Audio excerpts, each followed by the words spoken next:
energy. Come on.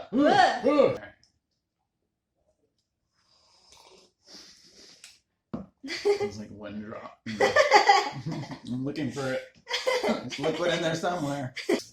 Hey, welcome to Relative Reviews. I'm Fonso. This is my sister Jay, and today we're going to talk about that classic film of horror, The Shining, directed by Stanley Kubrick, starring Jack Nicholson, Shelley, Duvall, Scatman, Crothers, and some little kid who's really good in the movie. Somebody named Danny. His name is Danny, just like his character.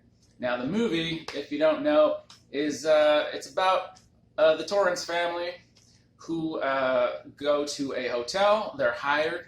The father, Jack, is hired to look over the Overlook Hotel, which is a beautiful hotel in the mountains, Rocky Mountains or somewhere.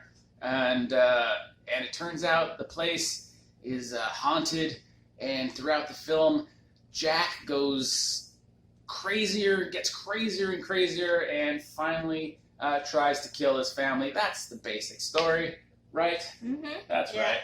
And so anyway, what did you think about The Shining, Jay? Well, to start off, I am not a big horror movie fan. I don't really like scary movies. I'm a baby. I'm a chicken. You're a baby chicken. Yellow-bellied baby chicken. Accurate. Accurate. So I was very reluctant to watch this movie. It took a lot of convincing for me to watch it. From the whole family. Yeah, the whole family. We bullied you into watching this movie. Basically. We're a bunch of bullies. Against my own will. That's right. We held you down. We held your eyelids open. And we made you watch The Shining. Yeah, so that's exactly what happened. And so I didn't want to watch this film in particular, but I did it for the views, for YouTube. And so I liked it. I enjoyed it. I was surprised at how much I enjoyed it, despite me not really liking, horror films or not really enjoying them. So, but yeah, I really liked it. I thought that the suspense from beginning to end was really great. All the shots, all the shots that hold throughout, these long shots through hallways and around every corner. There's something that you don't know what to expect. So I really enjoyed that. I thought that the characters are great. They were scary, or at least Jack Nicholson is terrifying, more than the ghosts, I think. And yeah, so I think it's a really good film. I enjoyed it. Cool. So how scared were you? Like, on a scale of 1 to 10, like what level of terror did you reach? I'd say a 6.5. Okay. 7. That's not 6.5. okay. That's not bad. Yeah. That's not bad. I'm holding a 10 for something that I just will never see. Yeah. I'm assuming that a 10 would be something I won't. Something I won't watch. You won't watch. You'll faint. Yeah. So yeah, that's how scared. I was surprised at how simple the story was and how, like, there's not really something. It's not horrifying in the sense of like scary images. Like gore. Yeah, it's not gory. It's not really gory. No. No, but it's like thrilling and intense. And yeah. So I enjoyed that. I think it's fairly tame by today's standards. I know as a kid I was terrified. Just that shot of the elevators opening and the blood pouring out. If it's blood, maybe it's wine. Some people say. But that, I remember that being terrifying, and me being under a blanket at 4 years old, just like peeking and going, oh God, there's blood. 4? Yeah, it was 4. I think the family was we were at somebody else's house and they put it on.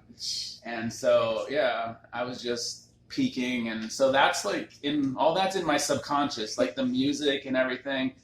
So it's nostalgic for you. A little bit. I mean, I didn't sit and watch the whole movie, but I heard a lot of it, and I saw little glimpses of the movie. Through your fingers. Yeah, and of course I've seen it since then several times. And last night I watched it last night.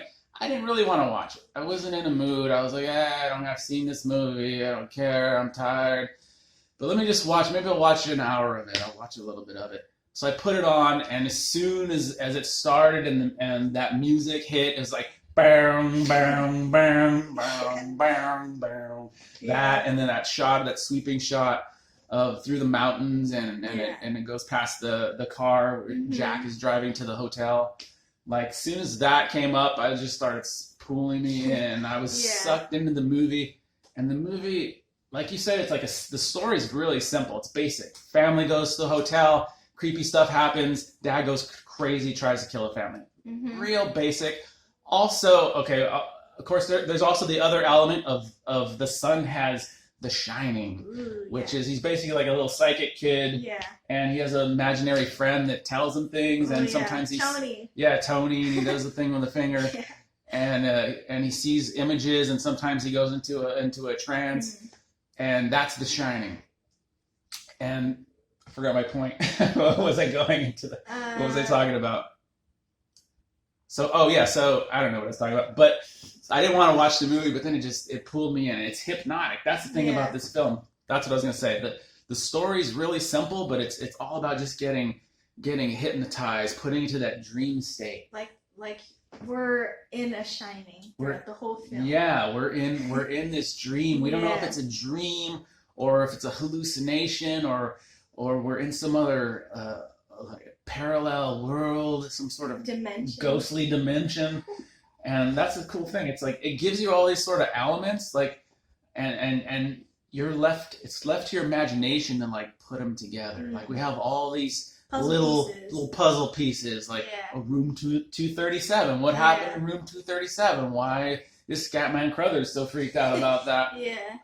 What's up? Oh, it was built on an Indian burial ground. It's like, oh, the previous guy who watched over the hotel murdered his family. There's all these little things, and images. We see the two little twin girls coming up, and we see the elevator and the blood coming up, and there's these little images and little glimpses. So many iconic. And there's all scenes, all these iconic visual things that like, it's like it works on a subliminal level, and that's really like the power of the film, and that's what makes the film so good. It's not like if you describe the story. It's very simple.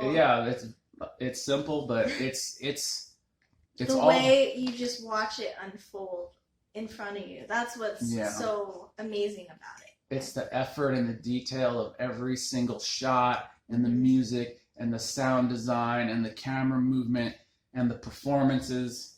Jack Nicholson's nuts. He's the crazy Joker. You could see the Joker in his performance, which I thought was cool. And then the unsung hero of the film, Shelley, Duvall. You never seen a person more terrified. She looks so scared through that whole movie, just confused. I heard that Jack Nicholson was like mean to her on set. No, it was Kubrick. It was Stanley Kubrick. Oh, it was him. Yeah. Oh, okay. I thought it was Jack Nicholson. No, it wasn't Jack. It was Kubrick was really mean to him. There's audio you can hear. You can probably look it up on YouTube. Of him just kind of being a jerk to her, and apparently she was so stressed out on that film, and her hair was falling out. She was miserable on that set. You can see it too. It paid off. Good job, Stanley. Good job. You tortured your actors. You're into that method acting, sure. It worked. Yeah. And then like the little kid is great. Yeah. Yes, he's like comes off as a perfectly normal kid when he needs to be a normal kid. And then he's also super creepy in some scenes. When Tony comes out, that's when it's... and he's walking around, and he's got a knife, and he's drawing red, exactly. Yeah. And, it's a great film. I loved it. The ending, too, is really good, too. Yeah. In the maze, where he's, what's it called? He's chasing after Danny and in the snow. You see how smart the kid is. Yeah. Yeah, the way he backtracks. He backtracks on the footsteps, covers it, and then hides. Smart little kid. I also liked when Jack Nicholson is sitting in the bar, and we just watch him like have this conversation with Somebody we don't You're know just like, who he is. Yeah, what's happening? You don't know who Lloyd. There's Lloyd a person is here. name. Yeah.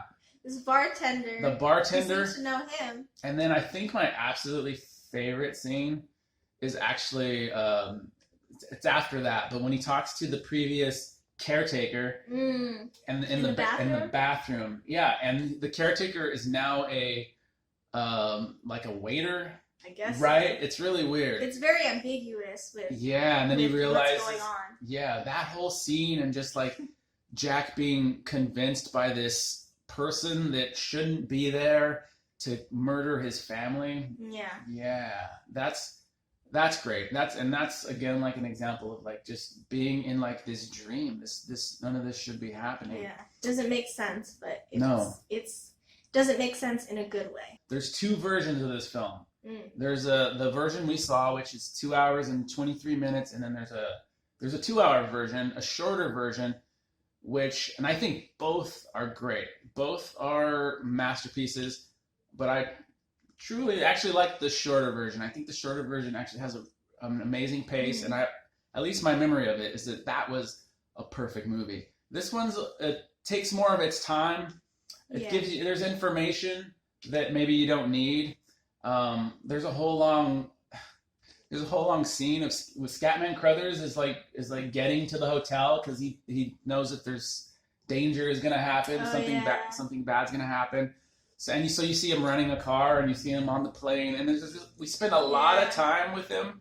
And then he like dies. Just so we could see him murdered, which is hilarious. It's kind of funny. I guess they needed somebody to die. Somebody's got to die. Yeah. But it is like Stanley Kubrick kind of trolling the audience, right? It's like, let's spend time with this character. Yeah. Maybe he'll save the day. Nope. As soon as he gets there, dead. No, he doesn't bring a gun or anything. He just walks in there. Yeah, and come on, Scatman. Like, yeah, bring what something. What are you doing? What was the point? He thought his shining power would save him. And that scene though, it always fools me because like he's going to. We know that Jack's hiding somewhere, and we see Scatman slowly walk toward the corner, and we think Jack's around the corner. And every time I watch it, I think Jack's gonna come from around the corner and kill him. I know he's coming. But he never comes from the direction I think he's coming from. He doesn't come from that corner. He comes from the other side. He's behind the pillar, not the corner. And it surprises me every time, even though I know it's going to happen. So, great movie. If you haven't seen it, see The Shining. Yeah. It's part of pop culture now. If you haven't seen it, you should watch it. Even if it's required viewing for any film. Even if you're scared of even if you're a coward like her. Yeah, even if you're yellow-bellied. Yellow-bellied chicken baby. Watch it. You should watch it. At least once. Yeah. Because I'm only doing it once. Right. And next week, we're going to be reviewing The Exorcist. So get ready for that. Right? That's a good joke. It's an excellent joke. That's not happening. Thanks for watching. Bye.